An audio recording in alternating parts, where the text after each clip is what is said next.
One day, Edward was in the shed where he lived with the other engines. They were all bigger than Edward and boasted about it. "The driver won't choose you again," said Gordon. "He wants strong engines like us." But the driver and fireman felt sorry for Edward. "Would you like to come out today?" "Oh, yes, please," said Edward. So they lit his fire, made lots of steam, and Edward puffed away.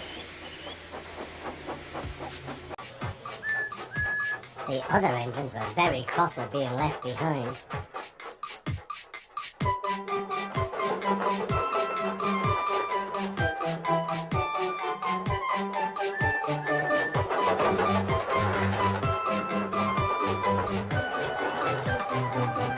Edward worked hard all day. The coaches thought he was very kind and the driver was very pleased.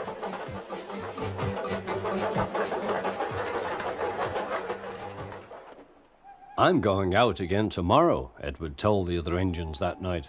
"What do you think of that?" But he didn't hear what they thought, for he was so tired and happy that he fell asleep at once. Next morning, Edward woke up to find nothing had changed. Gordon was still boasting. "You watch me, little Edward, as I rush through with the express. That will be a splendid sight for you.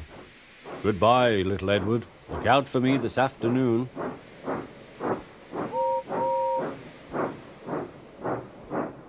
Edward went off to do some shunting. Edward liked shunting. It was fun playing with trucks. He would come up Quietly and give them a push. Then he would stop and the silly trucks would go bump into each other. "Oh!" they cried. "Whatever is happening?"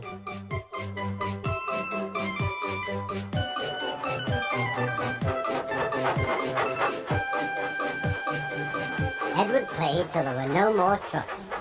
Then he stopped to rest.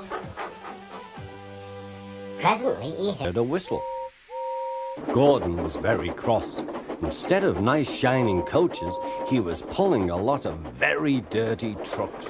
"A goods train, a goods train, a goods train," he grumbled.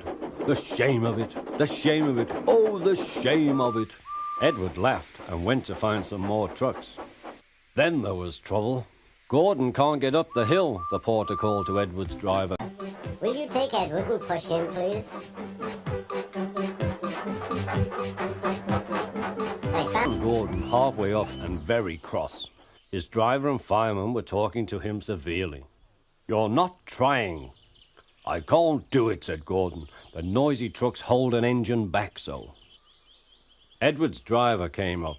"We've come to push." "No use at all," said Gordon. "You wait and see," replied Edward's driver. They brought the train back to the bottom of the hill.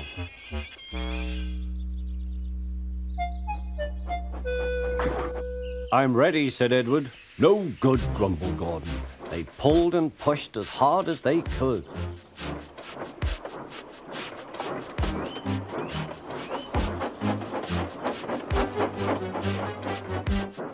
"I can't do it, I can't do it, I can't do it," puffed Gordon. "I will do it, I will do it, I will do it," puffed Edward. Edward pushed and puffed and puffed and pushed as hard as ever he could. And almost before he realized it, Gordon found himself at the top of the hill. "I've done it, I've done it, I've done it," he said proudly. He forgot all about Edward and didn't wait to say thank you. Edward was left out of breath and far behind. He ran on to the next station, and there he found that the driver and fireman were very pleased with him. The fireman gave him a nice long drink, and the driver said, "I'll get out my paint tomorrow and give you a beautiful coat of blue with red stripes. Then you'll be the smartest engine in the shed."